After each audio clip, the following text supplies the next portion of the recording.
welcome to Horror Rewind. This is Kelly Florence. And I'm Meg Hofdahl. I thought I'd try a different tempo that time. Oh, okay. It worked. And you also did you look like you were juggling. Yeah, for some reason.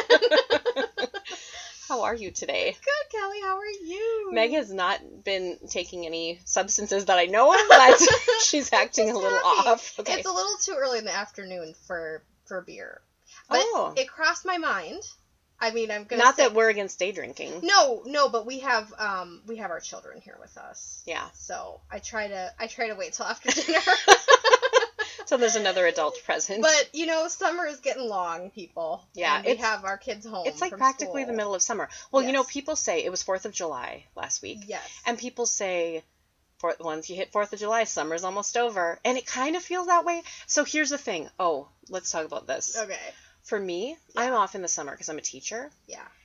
And so I kind of want the summer to go by slow because it's my time off. But you are... Yeah, no. You stay at home with your writing, and you kind of want summer to go by fast because your kids are home. Yes. I love you. And by the way, today is my son's 10th birthday. Happy birthday.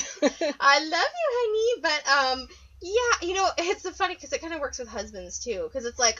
my husband will be with me on vacation, and then, after a week, I'm like, okay, I'm ready for you to go back to work. Yeah. I love him, but, it's just a lot of closeness.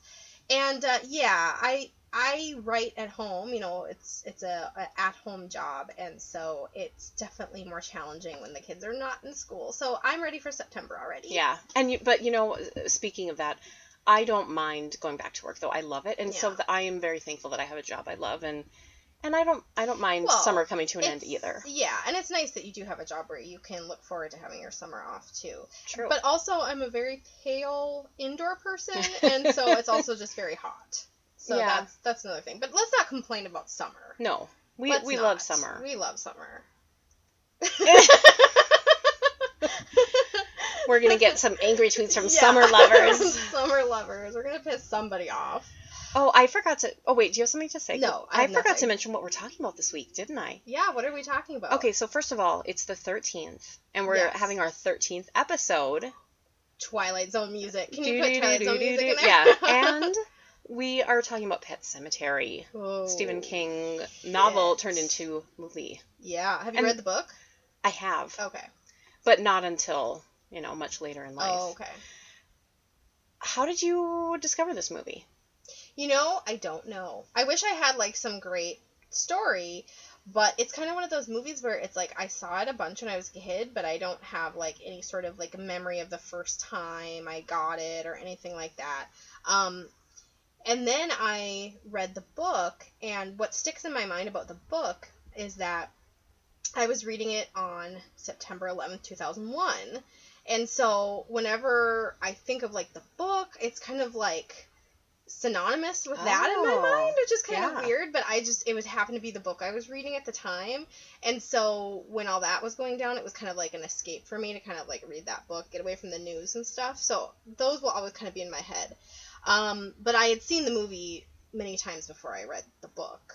Right. Yeah. So I only saw the movie one time. Oh, okay. Until this rewatch. Okay. And I didn't remember how creepy it was. This is creepy. It is creepy. I have not seen it. Even though I saw it quite a few times as a kid, I have not seen it probably in 15 years. Oh, yeah. So. I definitely haven't seen it as an adult or as a parent. So it has an entirely different meaning to me. So let me share a little bit about the history. Yeah. And yes, I'm just reading this off Wikipedia, people. Sorry. So the film rights were actually sold to George Romero in 1984 by Stephen King. But then Romero got busy with a movie called Monkey Shines, which I have no idea what that is. I totally know what that is. What is it? The DVD or the VHS cover? Oh, with the monkey symbols. with the little symbols, yep. But what is it? I've never seen it, I don't know. Oh, okay. I think in terms of VHS cover art. Me too. So anyway, so they needed to find somebody else to direct it, but it was directed, it was produced, no, it was filmed. I'll get all these words right, I swear. I always say we're filming this. It was filmed in Maine, which is kind of cool, and they used part of Acadia National Park, which I know if you've been to Maine, you've probably visited that. But did you notice when it started that it had a female director? No, I didn't notice that. That's awesome. That's the first thing I noticed when it started. I'm like, oh, wow. It's just, for an 80s horror movie, I thought that was really cool. So I did some research. Her name is Mary Lambert. Okay. This was her second movie, and she also did Pet Sematary too. But she's actually known for directing Like a Prayer and Material Girl for Madonna. So I thought it was cool. And most of her films are horror films. So I thought that awesome. Was really neat that it was directed by a woman. But anyway, so there's just a little bit of background. Okay, cool. One thing that this movie brings up for me is a memory of one of my favorite short stories by Ray Bradbury called The Emissary. Are you familiar? I don't know. It's a boy, and he's too sick to go out. Okay. I don't know that we know what he's sick with, but his dog brings him something every day, and that's his emissary into the world. Oh. And then his teacher, who he really loves, dies, and so the dog goes and digs up his dead teacher for him. Oh, and you is amazing. You just hear the shuffling in the hall coming, but you never really know if his teacher. So he's like a living dead. Yeah. Oh, cool. It's a very cool short story. I know I just gave away the ending, but it's good. Spoiler alert to a really old short story. Yeah. Do I have to give spoiler alerts to Ray Bradbury? I don't know. I don't think so. Okay, so let's just start at the beginning. Oh my God, the baby almost getting hit by the truck in the first few moments. By the way, that's the cutest baby. Like, I know. I'm biased. Like, I know my kids are the cutest, but that kid is cute. No, it's amazing. I IMDb'd him, by the way. His name is Miko, I think. Yeah. Miko Hughes. And he still acts. Yes, I saw that too. Yeah. So, anyway, yeah, he's... Oh, and did you see the mom, or the wife, whatever you want to call her, Rachel, she was in Walking Dead. No, I didn't. And I was like, what? Like, I kept trying to picture it. And so, like, I Googled it. And she was Mary at Terminus, if anybody knows what I'm talking about. Yeah. So, I thought that was interesting. And also, Dale Midkiff, the star, I remember seeing him in a movie where he played Elvis. Oh. It was like a biopic. And he was Elvis. So if you can kind of close your eyes and picture it, he does kind of have an Elvis look to him. And did you watch The Munsters? No. Okay. I watched The Munsters like on Nick at Night. And that was starring Fred Gwynne, who plays Judd in this movie. Okay. And by the way, this is the only place I'd ever heard Judd. And then when I met my husband, his brother was named Judd. And like that was what came to my mind. Okay. I was in love with Judd Nelson when I was in elementary. Oh, wow, really? I know. Okay. I know. It doesn't make any sense. Okay. So. Speaking of the mom, she's wearing the most mom shorts ever, right? Oh my gosh, yes. Oh, mom shorts. These old movies are really fun to watch for fashion sometimes. Yes. Okay, so we kind of like it. It has the old trope. I love this. It happens in horror movies so often where the husband knows what the house looks like and the wife doesn't. I know, like who lives like that? Who would move into a house and it's like, hey, this is where we're gonna live, and you haven't picked out the house together? Okay, honey, I haven't seen a picture of this, but move right in. Like, did that used to happen? Somebody tweet us if that's ever happened to you. I can't imagine. No. And then they're like, oh no, like this busy road, like pets are gonna die on it, right? And the guy's like, well, they have to learn about death somehow. It's like, oh, sad. The mom was not really into that idea. So I was watching this movie with my 6-year-old has a Jack Russell Terrier who was watching it with me, and he was absolutely terrified of Church the entire movie. It was so funny, Church the cat. Every time the cat was on screen, my Jack Russell Terrier named Cookie would like jump or like have a reaction. Which That's hilarious. Really yeah, I haven't really seen him react to a movie before. Now, I know in my own personal life, I was never without a pet in my entire childhood. Did you always have pets growing up? Yes, yeah. Even though you moved a lot, you did? Yeah, we had cats for a long time just because we were moving. And by the way, we were moving because my dad worked for the federal government, not because you were outrunning the law. No, we were not outrunning the law. Your dad was the law. My dad was the law. So yeah, we had cats, we had dogs. I had a dog named Clementine, a Chow Chow. I had Jack Russell Terriers as well when I was growing up. How about you? Yeah, I always dogs. and then we had some cats for a while. We lived out in the country, and I think our road became synonymous with, oh, there's a pet you don't want, drop it off. They'll probably save it. Oh my gosh. Because we had a lot of strays, cats and dogs that we just took in. But, we love them all. And did you name any after, like, a movie, like a horror movie? Well, I don't think I named any after a horror movie. My cat, I named Yoda. Oh, perfect. And my grandpa could not fathom in his brain that name, so he called her Jody. Oh, apparently that's the girl version of Yoda. Yeah. I didn't have any really cool names. Well, so when I was 5, our neighbor had a pug named Dandy, and I fell in love with this pug. And then for the rest of my growing up, I just wanted a pug so bad. So like pretty much the moment I could have one, I ran out and I got a pug. And I named her Scarlet. Just because I thought it'd be funny, because pugs are silly looking and, not exactly Scarlett O'Hara looking. And now she's old and elderly. Oh, but she's still so cute. She is, and like pugs forever. So, okay, what happens next? Well, I don't know what happens next, but the next thing I wrote down was that body comes back to life with the doctor. Oh, okay, so yes, the body comes back to life, and I kind of felt like in that scene, I don't know about you, but like I felt like he could have done a better job trying to save him. Right? Like, the whole movie premise is that this guy's helping him because he was such an amazing doctor and tried to save him. But he kind of sucked. Yeah, like, right? I didn't think he did that great of a job. And then when he sat up and like started saying creepy stuff, I feel like a doctor should sort of jump in and do something. Right. But he just kind of sat there dumbly. Oh my gosh. And then just watching this as a parent, and then the child we all perishing. Know what we're talking about. Yeah. Like, oh my god. That is the worst thing I can ever imagine. It's so awful. And they did such a decent job of showing it without showing it. That's the kind of horror you don't want to see. Right. And of course we're talking about when little Gage is flying the kite, and then he gets onto the busy road. Did you feel anything toward the parents? Did you feel anything toward the truck driver? Did you feel anything, or were you just upset that a kid died? Yeah, I was just upset that a kid died. I mean, accidents can happen. Maybe, I know they just moved in, but maybe put up a fence or something, right? Yeah, I mean, I just feel like I would have been, but it's one of those things, I think all moms do this. Like, well, I would have made sure that didn't happen, but the truth is these things happen, and it is a real horror that can happen.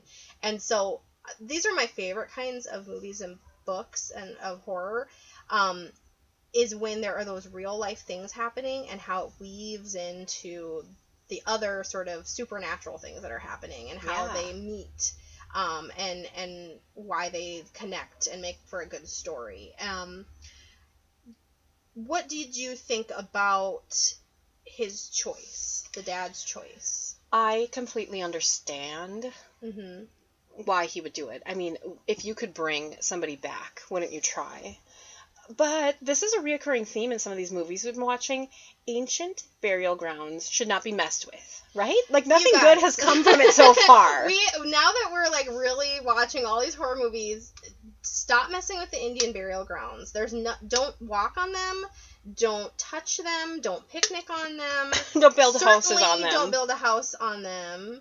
And please, don't touch. Right? Yeah, right? I mean, totally. How do you feel about, if you knew that this thing could happen, would you try? Yes. Yeah, yes. I think so too. I think every parent watch that and go, if I knew I could take my dead child, I mean, think of the sort of like veil of grief you're under at that moment. You would do, yeah, I mean, you're not even thinking clearly. Of course you're going to try to bring them back. Of course, even though, and he knew it, quote unquote, worked with church. Would you have done it the first time for the cat? Yeah, probably. Give it a shot. Why not? Wait, didn't we just say don't fuck with Indian burial grounds? Damn it.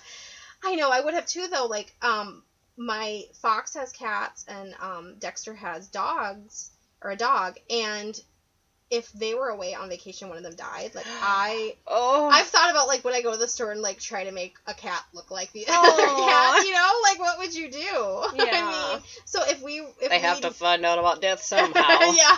Yes, thank you. Thank you, Jen.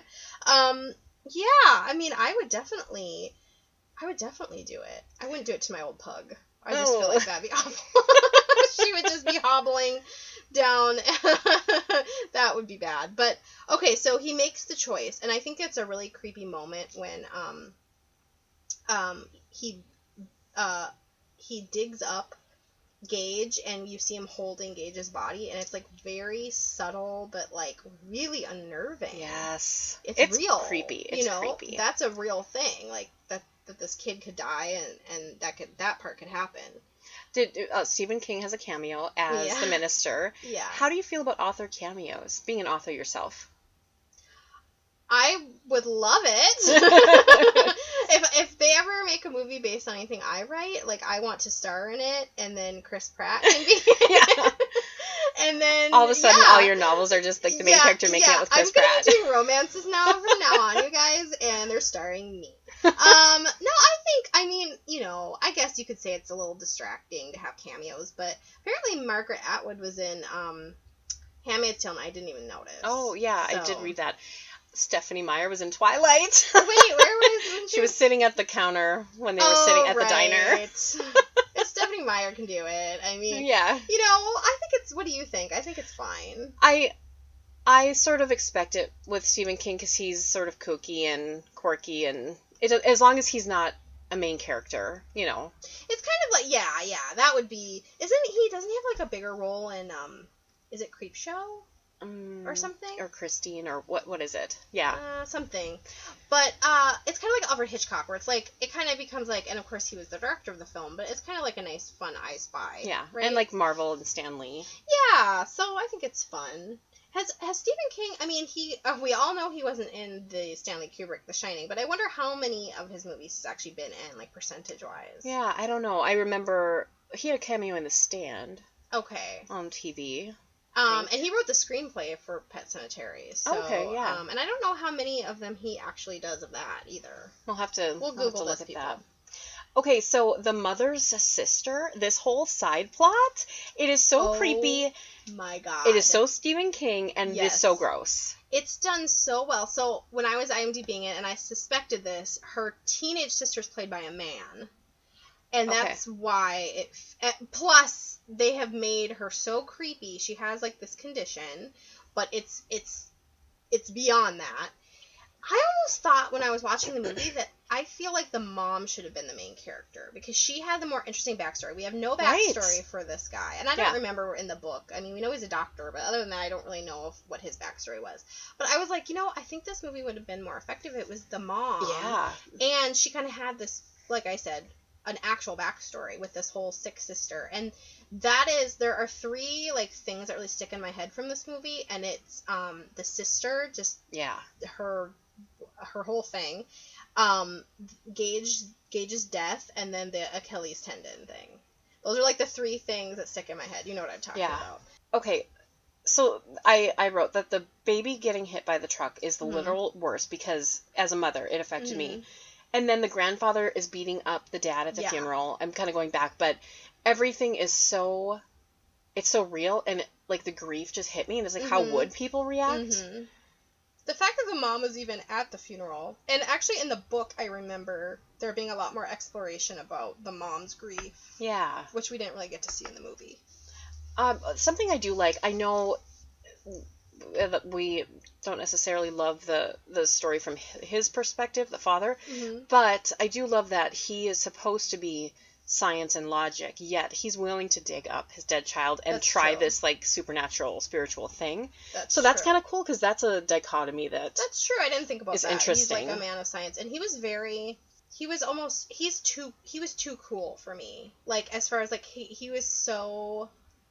And this is just maybe my preference of, like, people, but he was just so relaxed that he was, like, you know what I'm saying? Do you know what I mean at all? Where it was just, like, come on, I wanted to, like, shake him sometimes. But then he did do the really extreme thing of where he did make that decision. So what do you think of, like, Judd's maybe culpability in all of this. Yeah, I mean, it's all him, right? Because he's the one who led him there to begin with. And he feels guilty, as though he even felt like he caused the child to die because he sort of led this family down this supernatural path, which I don't know. I feel like that. I was like, oh, I don't know about that, but yeah, Judd's character is really fascinating. Like I said, he was on the Monsters. He's really cool. Okay, so now he's made the decision. Yes. Okay, so the ghost, I did not remember this. The ghost guy is helping the mother get home. Yeah. Because he's trying to put a stop to this. The little hand emerges from the rocks, and then you see these little footsteps, his little feet entering the house. Like, how scary is this? We've had this discussion before, like when we were talking about Night of the Living Dead and like the daughter with the garden tool and everything. What is it about your little child coming to murder you? And he's so cute. Yeah. I mean, it's not like, oh, I'm gonna be mad at you. Like, you don't even, it's like you'll just sit there and let it happen because it's a child. Yes. The footprints going into the neighbor's house and then his little voice. I know. Like, it is so creepy. It is so creepy. They did a really good job with his voice. So he attacks Judd first. Oh my god. So he slices him. It's that Achilles tendon slice, and like, I think about that all the time. Like, if I ever hurt myself there or like feel exposed there or something, I like think about that scene where then he bites him. Okay, the bite was really cute. Yeah. Like, I'm sorry, but that was adorable. Like, I know I needed to be like in the moment of the movie, but I was just imagining this little kid like bending down and pretending to bite him, and it was just he just looks so cute. But well, it freaked me out. Okay, good. Oh, and he slices him across the mouth with a scalpel. Oh my god. So why? Why would here's a philosophical question. Why would a dead person come and why would a dead little 3-year-old want to slice you because with a scalpel? It's funny because to them. It's funny to like a dead person. Yeah. It's funny. Yeah. Okay, that's I don't interesting. know. No, that's interesting. I thought you were gonna say like maybe like they have like they've seen hell or something.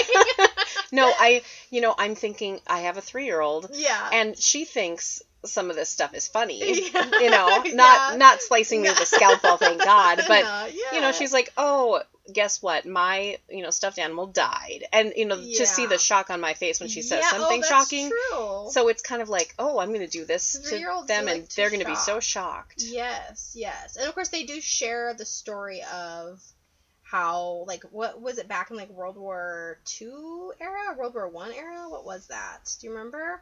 And about how they did bury this person there, but then they came back all weird. Oh, right, yeah. So Gage isn't the first, but true. I don't know. Yeah. Okay, then the sister makes another appearance. You know what I'm talking about? And the mom is... Oh, I was thinking the little girl. Yeah, the mom's sister. Oh, yeah, because she's kind of having visions of, like, her sister. Yes. Who is the scariest. I mean, God. That's for my childhood, that sister is, like... It's so scary. Yeah. Oh, Campbell started watching this with me, and when he saw the sister, he's like, I'm out. Like, he was... Oh, good. I'm glad to know he has someone on the threshold. I mean, it was so unsettling. It's unsettling. Oh, the sister part is so unsettling. Like, that is, I think, the scariest part of the whole movie, which is funny. I agree. Like, you wouldn't think so. Okay, so now he's killed Judd. Dr. Dad is sleeping. He somehow slept through all this. Yeah. And now Dr. Dad realizes, his name's Lewis, he realizes that his wife has come back. Oh, wait, no, but then... we see her first. Yeah. Okay, so describe that. Well, it's so gruesome, and knowing that it's the child that's killed them, and this is all him now. I mean, he's caused all this now. Yeah, I mean, it's kind of like Frankenstein's monster. Once you've wrought it on the world, like, it's kind of your fault, your problem. Okay, so the mom sees her, she hears her little kid. Yeah. And then sees her little kid. And of course, why would you... Yeah. We're hearing, you guys, we're hearing, like, little children voices. But it's our little children, but it's scary. I hope it's our little children. We all of a sudden heard little, like, Mommy, come play with us. Not really, but it was like that. And there were twins, and there was somebody on a bike. Anyway, what were we saying? I got distracted by our The mother hears her child. The mother hears her child and then sees her child. She's like, oh my gosh, yes. And then they show how she has visions of when he was, like, alive. And she's like, and any mother who's lost their child sees their child again. Of course, you just accept it. Yeah. But, of course, he kills her. It's terrifying, and it's unsettling, it's gruesome. Yeah. And it's so well done. Yes, it's very well done. Okay, so his wife dies. Yes. And he brings her to be buried and come back again? Like, what is he even thinking? He's not, right? I was talking to my husband about this, and I was kind of, like, recounting what had happened. He was like, oh, I don't really remember. And I'm like, yeah, then he brings his wife back. He's like, no. Like, at this point, who would do that? Like, who would make this decision?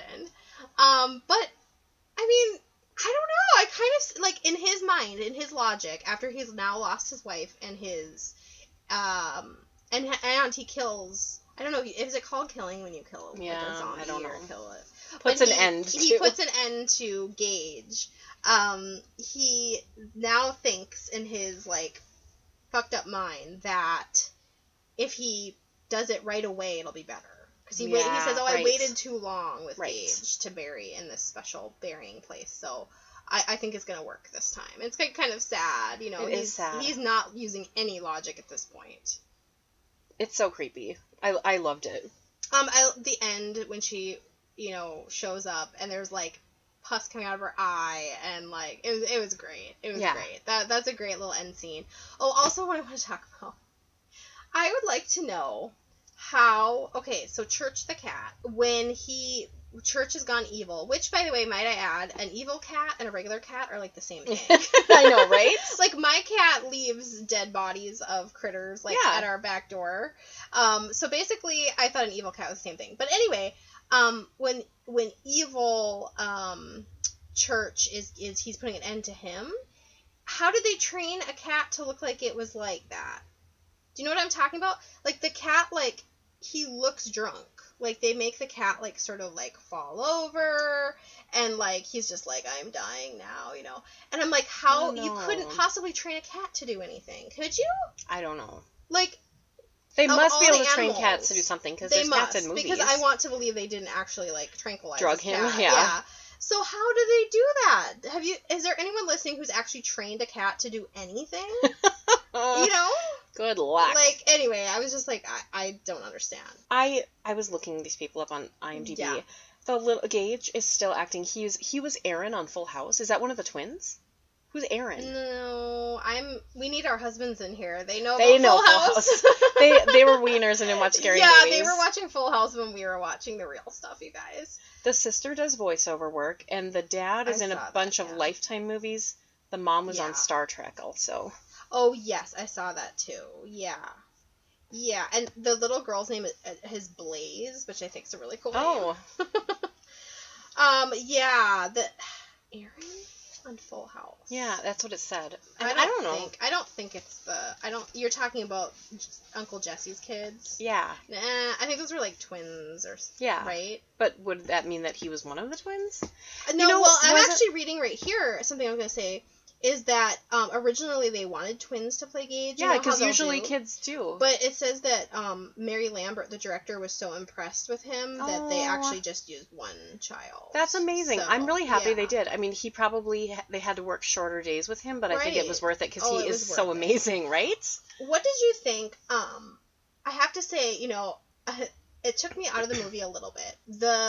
The climax with the dad and Gage, it looked like a Chucky doll for a little too much of the time. Well, yeah, I mean, I know it was the 80s, but it kind of pulled me out of the moment a little bit. I know. I forgive movies for stuff like with kids or animals because I know they can't legally do anything. They can't actually have this kid stabbing him and, like, you know, but I wish they had maybe showed a little less or something. Right. Yeah. There's ways to do it. There's ways to do it. So that kind of threw me off a little bit, but overall, there are some really good moments in this movie. Okay. I think so. Yeah, I agree. I got some questions for you. When's the last time you watched this? Not since you were like 15 or something, you said? I would say about 15 years ago. 15 years ago. That I knew there was Which a 15. I was 15 then. Did it live up to your memories? Yes and no. I would that there are some really effective scenes in it, but I would say that there are some things about it, like, for instance, Dale Midkiff's acting, and a few other things that I was kind of like, oh, okay. It's a good movie with some really memorable, great scenes, but then there's also some, like, there was that whole side plot with the maid that died, remember? And it was, like, very unnecessary, and, like, there was just a couple things that kind of drew me out of the movie a little. Okay. Yeah. Any scenes stand out to you in the rewatch? I mean, the scenes that I mentioned before, like, I'll never get the Achilles tendon scalpel cut out of my head. Yeah. I don't know why. You know, I think as all of us horror fans just have these certain things that stick in our minds, and that's one. The Sister Magnificent. Oh. And obviously watching this as a mom and watching the whole Gage's death scene and knowing it's coming, that was so hard. Yeah. Was there anything you didn't remember? You know, I really didn't remember the whole, I think his name is Pascal, the ghost guy, and how much he was, like, a plot device, that he was really, like, moving people along and bringing the mom back into the fold and stuff. I didn't really remember that. Okay. Does it pass the Bechdel test? You know, about 75% through the movie, I was like, oh, I forgot about the Bechdel test. Barely, I think it does, because the maid and the mom, I think, have a conversation. What do you think? Yeah, I don't know. I didn't realize. I know. When you're kind of into a movie, you're not really thinking about that all the time, but I think it barely does, if it does. Okay. And then, was it ever, and is it still scary? Yeah, I think it was scary then, and I think it's scary now. mbsp. Hi friends, welcome to this week's Horror Rewinds Drink Edition with Lisa Bowl. This week we're going to be making Church's Cup, little thing I like to call that, and I promise I'm not going to talk like that the whole time. Judd, first thing I thought, like, guys, I watched this one. Who was their dialect coach? It was very confusing. Anyway, for this drink today, I'm really excited. I'd like you to remember back in the day when you might have had something like a dirt cup, if you remember. It was like pudding and cookies and gummy worms. We're gonna do that because it sort of feels right for a graveyard, right? We're gonna do one of those, but like the adult version. So today, for this drink, you are going to need Oreo cookies, Bosco's chocolate syrup, chocolate ice cream, gummy worms, vodka, Bailey's, Kahlua, and blueberries. I know you're like, wait, what? We're gonna make it healthy, like, gotta balance it out or something, right? So, to start, you all know how I like to decorate a glass. Martini glasses this week. To start, we will need that Bosco's chocolate syrup. You might remember this from when we did Psycho. As I told you, I would really like to help you build your bar, so I'm going to try to keep cycling things through. So we're gonna use this, and we're going to go ahead and put that onto a plate. On this plate, you're going to take our martini glass, just go ahead, swing it around in there, get a nice even coat of chocolate sauce. Also Hershey's chocolate sauce, whatever kind of syrup you have, this is gonna be fine, but I just know we have this from our Psycho times. So, go ahead, get a good rim on there. And now, I'm going to need you to take out those Oreos. It's just like a kid's dream, but don't let your kids have this. You are going to take 3 Oreo cookie sandwiches, and I'm gonna need you to gut them. Like, take off the top half, scrape off that frosting, eat that frosting, because we know it's good. You really feel up to it. Ball all 3 of those icings together and just go nuts.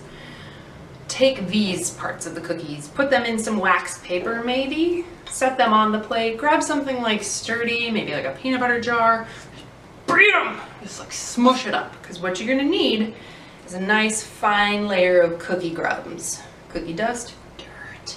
Oh. You're gonna take your glass, and we're gonna get in there. We're gonna make it nice and dirty. Just make sure you get a nice even coat on there. It's not science, it's more arts and crafts. It's a good time. Now, if I was in my kitchen, I will put this in my freezer immediately so it could set, which is what I would suggest you do as you make this drink. Now, while you go ahead and put this in your freezer, you can go ahead and get your chocolate ice cream. I would say about this much is good, like a cup or so. go ahead, put that chocolate ice cream into your blender. This is my blender. I have like a bullet, I think they're called, a magic bullet, ninja, whatever. A little guy. If you have a big guy, put it in that big guy. We're gonna use this little guy right now. Next thing we're gonna do, get our blueberries. So again, you're probably like, wait, why are we putting fruit in this? Because this film was made in Maine. The family moves to Maine. It's all about Maine, Maine. One of Maine's favorite things, blueberries. So let's go ahead and put them in there. But before we put them in, we're really gonna get in there and make a little bit of a mess, because I found that if you get like a really good berry juice out of them before they get beat to death in that blender, it's nice to just give them a mush and get some of the juice out first before they get too cold. So, sort of reminds me of at the end of the film, as I watched it. I know I already said this, and you know I hate these things. It was terrifying. And so at the end, when he kisses his wife and the camera turns and her eyeballs hanging out, that's what it's gonna look like. It's fun. So you can probably go after him a little bit longer, but for the sake of time, we'll call this good. We're gonna plop that onto ourselves and into the cup. It's good. Now the booze, the good stuff. We're gonna start with some vodka. Your choice. What kind of vodka do you have in the house? Grab it. Me, I've got some Lvovi from Poland. It's fine. It's nice. It's good vodka. Pull out your handy dandy ounce pour from the top of your shaker or a shot glass again. We're gonna do a single ounce today of our favorite vodka. And again, if you like freaking love blueberries, treat yourself. Get some blueberry vodka, put it in. Today, we're just going plain. Once we've got that in there, we're gonna go ahead and grab our Baileys. Any kind of Irish cream is great. Again, alcoholic is best. Half ounce. We're gonna go with a half ounce this time. Boop. So just fill that guy half up. And then we're gonna get our Kahlua ready. The thing that I did learn, you can't do too much alcohol. I know it sounds like a bummer, but if you do too much alcohol, then it's kind of runny. And we want this to be like good, thick, muddy milkshake. So we're gonna do a half ounce of this. Plonk. And now, finally, we're gonna go ahead and blend. When it sounds like that's all, nice and even, we are going to see how this comes out. So as you'll see, this is why it's nice to go ahead and set this in your freezer, because it's a little warm here, so we've got some melting, but it's also kind of a nice look. So go ahead, plonk. There's a little bit of ice cream chunk in there. You know what? Game on. We have a little bit left. That's the fun. You drink it before you go in with your friends so they don't know you had more. Wait, is that the thing people do? I don't know. Anyway, we're gonna need our cookies one more time, because now we're gonna do a final garnish where we really get this to look good. Take your cookies, ever so gently sprinkle them on top. Remember when I mentioned that dirt cup you had when you were a kid? But this looks like one that you would have at a fun bar, or you will impress your friends with, because you'd be like, I made this. We're not even at a bar.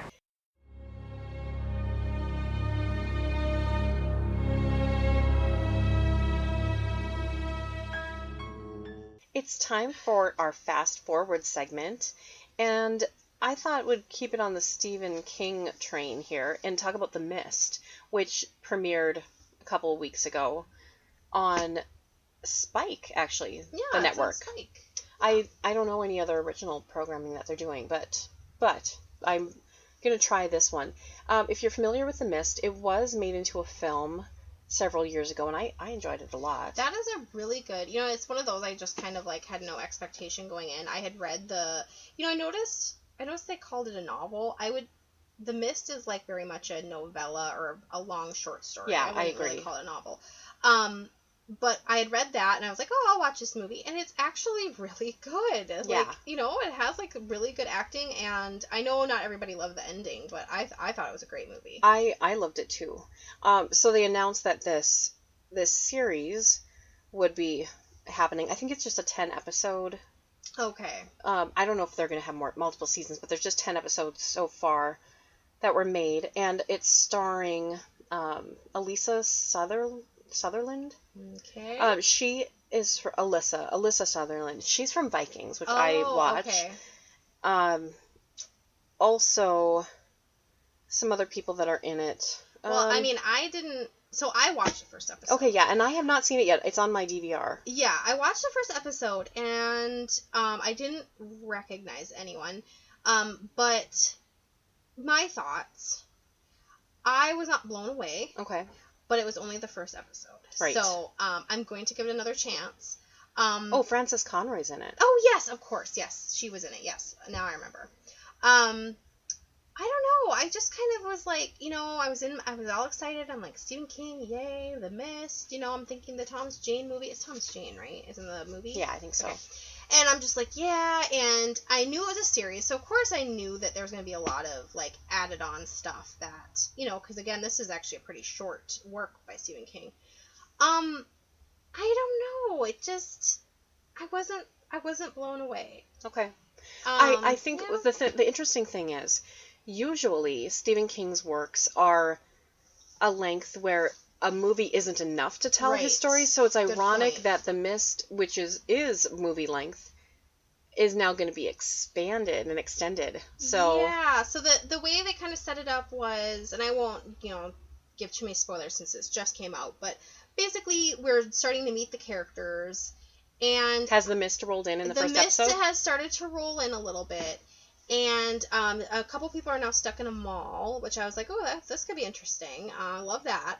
But none of the characters just really excited me or, like, made me very interested or, that kind of thing.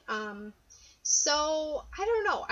I will watch a couple more and then I'll come back and I'll say in a future episode what I think. But right now I'm just kind of like, we'll see. Now, it was another Stephen King novel or short story, Under the Dome. That was Stephen King, wasn't it? Yes, and I didn't like that show. Okay, yeah. But I love the book. And I gave it a few episodes, and then I gave up as well. So it had Hank from Breaking Breaking Bad in it. Yeah. And it was like, yay, and you're just... And I think, like, with The Mist, too, it's like, I just wanted a good, like, summer series, because, right, at this point, sometimes, Fargo's over, Better Call Saul's over, Mm-hmm. I needed a good series. And I don't know, it's just kind of like with Under the Dome. It's like, it's okay. Yeah. But there is another Stephen King series starting in August. What is it? Mr. Mercedes. Oh, yes. And wait, is that going to be on HBO or something? It's on Audience. What is Audience? That is you only get it if you have DirecTV. Okay. I think. So I'm excited for that, starring Brendan Gleeson. And I told my husband, I said, so my husband loves those, like, grizzled, old man characters. Like Logan. Like Logan. Yeah, like Wolverine. that is, I describe it, the way I describe it is that they have scars on the outside, scars on the inside, and they don't care. And that is, like, this character, if you guys have read the trilogy. So I am excited for that show. So I'm hoping that'll be good. Okay. Yeah. And what other Stephen King shows have there been besides, like, miniseries? Have there been any Well, other there's TV going to be a shows? Castle Rock show, which I'm going to lose my mind. Bag of Bones, of course, was a miniseries. Oh, yes. What was that Storm one? Storm of the Century. Storm of the Century. He actually, that was not based on anything. He actually wrote that himself. Okay. I like that was one. That was an original, yeah, I like Storm of the Century. You know what, one movie I want to do, one time that I loved as a kid that I want to do for this, and I don't know if it really counts, it was made for TV, was The Langoliers. Oh, yeah. Oh, my God, I love remember that movie. Yeah, let's do that one. Where can we watch it? I have no clue. We'd have to find it. Okay, we're going to find it. If anybody knows, I have a memory of that. Because I love that one. But I know we already talked about this. I just need to name drop it again because it's Stephen King. I'm so excited for it. Oh my And God! the Dark Tower! As we both explode, and there's blood and guts all over. Like, we both sprouted wings and flew away after we exploded. I don't know what that means. There's so much to look forward to, you guys. If you're feeling depressed right now, there's so much to look forward to. Yes, live another day. Get some help. Ask somebody. Yeah. We're here for you. Yes, we're here for you. And there's so much to look forward to. And sometimes that's all it takes is a little pop culture to look forward to, right? I think we both have had moments in our lives where we've had a bad moment and a movie or a show or a book has helped us. It sounds like it's not true, but it sounds shallow, but sometimes those things get you through more than real life or the things that are actually happening around you. So turn to pop culture. It'll be okay. Exactly. All right. What else? Anything else? Well, if you were looking... We didn't do the rating! F. I remember, you guys! I remembered it. Kelly didn't remember for once! Well, since you remembered, why don't you pick what we're going to rank it on? Let's do, oh, this is too much pressure. Let's just do, Undead Cats. Okay. Yeah. Perfect. So out of 0 to 10 Undead Cats, what would you rank Pet Sematary? I will give it a 7. I would give it a 6. Okay. I mean, I definitely... I was thinking a 6 or 6.5, but then I kind of... Okay. I think that's... Yeah. And we don't have to agree. I think it's really scary. No, There's a lot of creepy stuff. Ah! But yes, 6 Undead Cats. And how about The Mist? Since you've seen it, you can rank it on the first episode. I'm just going to rank my anticipation of it. Okay. 0 to 10 Undead Cats. I mean, I've only seen the first episode, but it was kind of meh, so I'm going to just say, I'm going to give it a 5 right now. Well, I was going to give it a 5 for anticipation, because my anticipation was probably, like, really high, and now that my bar is set lower, no, I think it's good, because now I can just go in with, like, no expectations. Okay.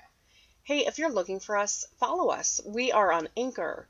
We're on Twitter, Instagram, Tumblr, Pinterest, Facebook, all of it. We're called Horror Rewind everywhere. Yeah, we're Horror Rewind everywhere. And if you would like to sponsor an episode, that means if you are maybe an author, maybe you do some really cool horror-inspired jewelry or art, we'd love to just chat about you. So we really want to help you out and promote you on Horror Rewind. So find out more at our website, horrorrewind.com. Have a great week, everybody. Happy the 13th, and we'll see you in the horror section.